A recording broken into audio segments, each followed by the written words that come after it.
बरसात के समय में आपने आसमान से बिजली गिरते हुए तो देखा ही होगा, जिसे हम लोग थंडर स्टॉर्म या लाइटनिंग स्ट्रिक्स कहते हैं। ये आपको तो नॉर्मली पता है कि आसमान से बिजली उत्पन्न होती है तो दिखाई तो पहले देती है, लेकिन सुनाई बाद में देती है, क्योंकि प्रकाश की चाल 3×10⁸ मीटर प्रति सेकंड होता है तथा ध्वनि की चाल 330 मीटर प्रति सेकंड होता है, जो प्रकाश की चाल से काफ़ी कम है। इसलिए पहले दिखाई देता है तथा बाद में सुनाई देता है। लेकिन आपने कभी सोचा है यह थंडर स्टॉर्म कैसे उत्पन्न होता है, क्यों गिरता है?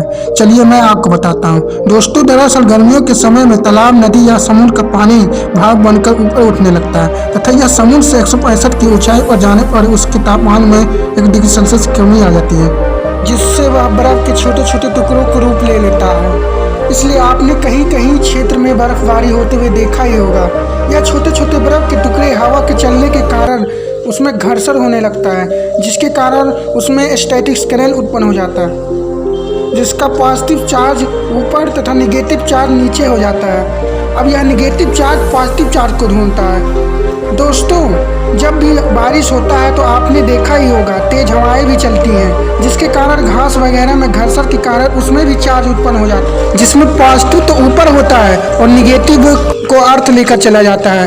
अब ऊपर वाला निगेटिव खोज ही रहा था कि हमको पॉजिटिव कहीं ना कहीं से मिल जाए और वहाँ पर गिर जाता है। इसी को हम कहते हैं वज्रपात या आसमानी बिजली का गिरना। यहाँ पर जानने की बात यह है कि आसमानी बिजली का जो वोल्टेज होता है 10 करोड़ वोल्ट होता है और जो इसका करंट होता है 10,000 एम्पियर होता है और इसका जो टेम्परेचर होता है 27,000 डिग्री सेल्सियस होता है, जो सूर्य के तापमान से काफ़ी अधिक है, क्योंकि जो सूर्य का तापमान है लगभग 6,000 डिग्री सेल्सियस तक ही है। यहाँ पर ताज्जुब की बात यह है कि जो इसका टाइमिंग है बहुत ही कम है, जो इसका टाइमिंग है 0.005 सेकंड तक ही है, इसलिए वह उतना नुकसान नहीं पहुँचा पाता है। अब आप यहाँ पर सोच रहे होंगे कि आवाज़ कहाँ से उत्पन्न होता है। दोस्तों, इसके पीछे कुछ रीजन है। अक्सर आप कभी किचन में देखे होंगे कि गर्म कढ़ाई या गर्म तेल पर पानी पड़ जाता है तो तेजी से आवाज़ करता है। ठीक उसी प्रकार आसमानी बिजली के टेम्परेचर काफ़ी हाई होता है, लेकिन जो हवाएं चलती हैं वो ठंडी होती हैं, तो यह क्या करता है कि ठंडी हवा को वाष्प बनाकर उस स्थान से हटाती है, जिसके कारण वहाँ पर आवाज़ उत्पन्न हो जाता है। दोस्तों, ऐसे ही अमेजिंग फैक्ट पाने के लिए हमारे चैनल को सब्सक्राइब कर लीजिए और बेल आइकन को प्रेस कर लीजिए।